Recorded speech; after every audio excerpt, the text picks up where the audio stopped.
All right, stop what you're doing for just a second. I want you to imagine something with me. You wake up tomorrow morning. Maybe it's a Tuesday. Maybe you didn't sleep well. You grab your phone, not because you're checking anything important, just out of habit, and you open your banking app. And something feels off.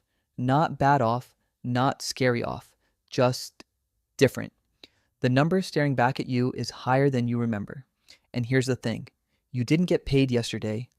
You didn't transfer money from another account. You didn't sell anything or win anything. It just grew while you were sleeping, while you were stressed about work, while you were making dinner, scrolling Instagram, trying to keep your life together, and for just a split second, this quiet thought crosses your mind. Wait, when did that happen? Most people never notice when it arrives. There's no notification, no confetti, no alarm that goes off saying, "Congratulations, your money is now working harder than you are." But there is a moment, a very real, very specific point where the balance of power shifts, where the heavy lifting quietly transfers from your paycheck to something much bigger, much quieter, and much more powerful than your effort alone. That's what we're unpacking today. Not hype, not get rich quick fantasy, just the exact psychological and mathematical tipping point where money stops feeling like an uphill battle and starts feeling like momentum. Because once you understand this moment, when it happens, why it happens, and how to recognize it, money changes. It gets quieter, calmer, less exhausting. Let's break it down. Here's the story most of us absorb without even realizing it. If you want more money, you need to work harder. Longer hours, better job, more hustle, more sacrifice, more pressure. And early on, that story is completely true. Your income is the engine. If you don't show up, nothing moves forwards. So we internalize that belief deeply. We start tying our sense of safety, our entire future, honestly, to how much effort we're putting in, how productive we are, how much we're grinding.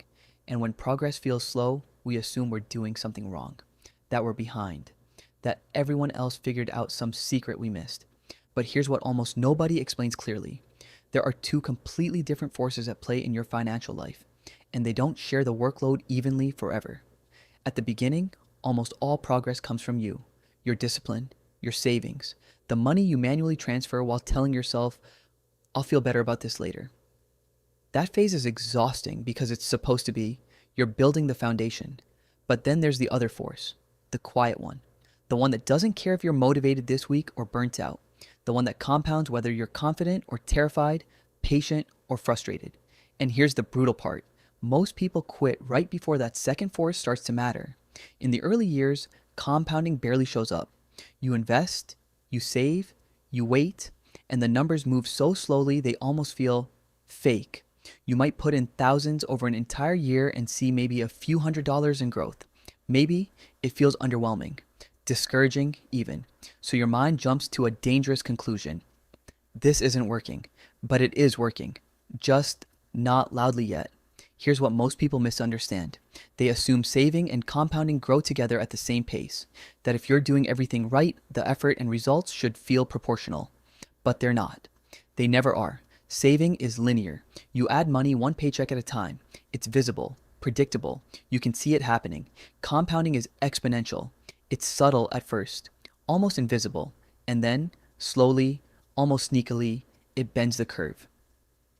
There comes a point, quiet and unannounced, where the growth your money produces in a single year becomes larger than what you contributed yourself. That's the moment. That's when your money starts working harder than you do. Not philosophically, not as some motivational metaphor. Literally, mathematically, undeniably. Let me make this tangible with real numbers. Imagine you're contributing $20,000 a year. That's serious effort. That's lifestyle trade-offs. That's saying no to things you want. Early on, your portfolio might be $50,000. A normal year might add $3,000 or $4,000 in growth. You're still the main driver. If you stop contributing, everything stalls. But now, fast forward. At $300,000 invested, a normal market year, let's say 7% adds about $21,000 in growth.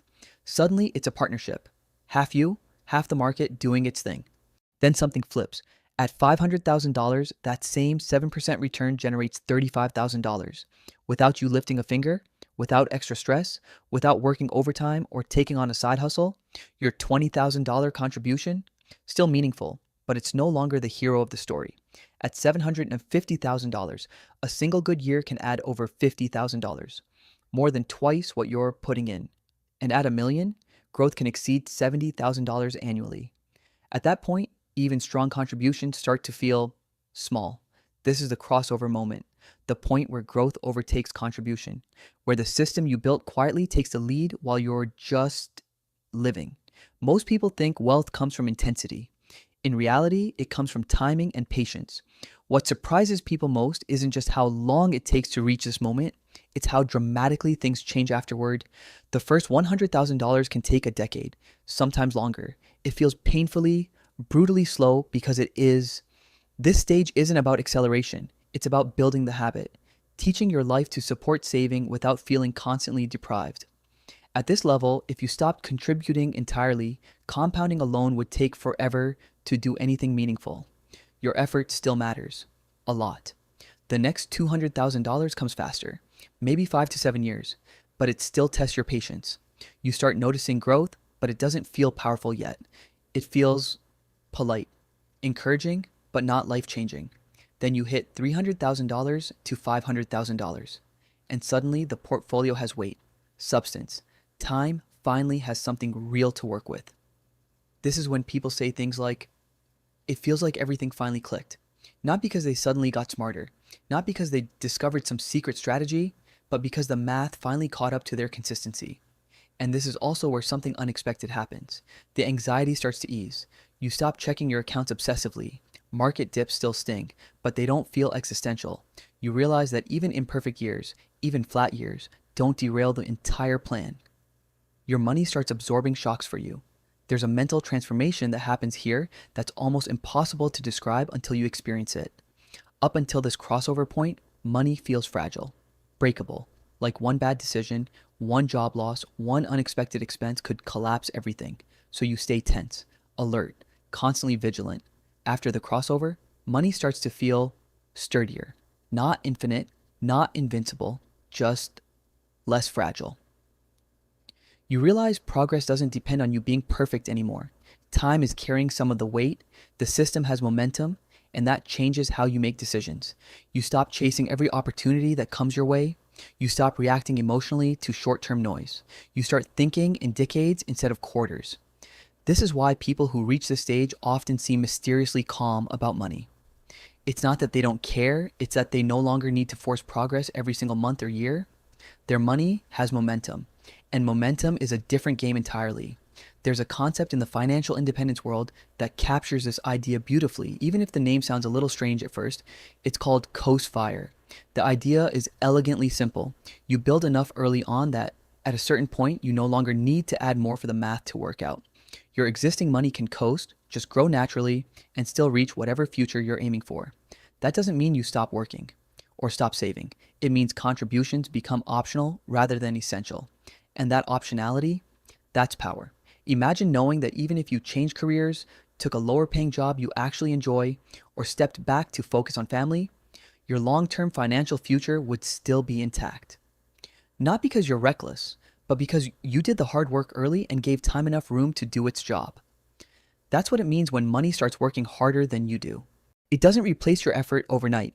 It replaces the pressure, the constant weight of feeling like you're one mistake away from falling behind. On the journey to that crossover moment, there are psychological milestones worth recognizing, not because of the numbers themselves, but because of what they prove to you internally.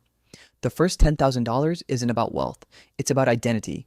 You start seeing yourself as someone who saves, someone who builds. That shift matters more than the dollars. The first $100,000 feels different because growth finally starts showing up in real ways. A good market year can add more than you expected. You realize, oh, this is actually real. Then comes the first year your investments grow more than you contributed. That one sticks with you. You don't forget it. It's the first crack in the belief that you have to do all the heavy lifting forever.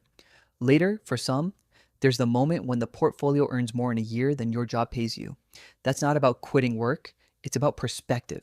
You realize income isn't just one stream anymore. Eventually, the portfolio might cover your essentials, rent, food, transportation. That's when fear loosens its grip. Even if work disappeared tomorrow, survival wouldn't. And for some, the portfolio eventually covers the entire lifestyle. At that point, work becomes optional. chosen, not required for survival, but every single one of these moments traces back to the same source: consistency early on, patience when it felt unrewarding, and trust in time when progress was invisible. So, how do you apply this without turning your entire life into a joyless grind? First, be honest about the early phase. Accept that it's the hardest part emotionally. Don't expect it to feel good all the time. Build habits that are sustainable, not extreme. You can't white knuckle your way to financial independence for 10 years. Second, stay invested, not because markets are perfect, they're absolutely not, but because time needs a vehicle to work through. Cash sitting in a savings account won't compound meaningfully. Invested money will.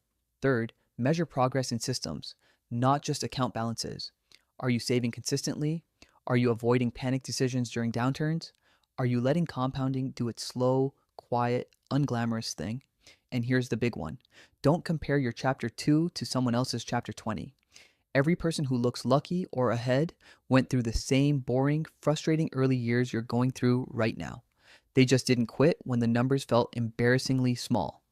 If there's one thing I want you to walk away with today, it's this: there will come a moment, whether you notice it immediately or realize it months later, when the math flips, when your money starts pulling more weight than your effort does, when progress no longer depends entirely on how hard you push. That moment isn't reserved for geniuses, or six-figure earners, or people with perfect timing or insider knowledge. It's reserved for people who stay in the game long enough for time to matter. And when it arrives, money gets quieter, calmer, less emotional, less heavy to carry. You don't need to rush there. You don't need to optimize every single decision or stress about getting everything perfect.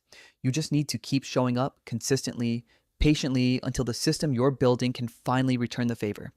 Progress beats perfection every single time. And if you're still in that early, slow, frustrating phase where it feels like nothing's happening, nothing is wrong. You're not behind. You're right on schedule.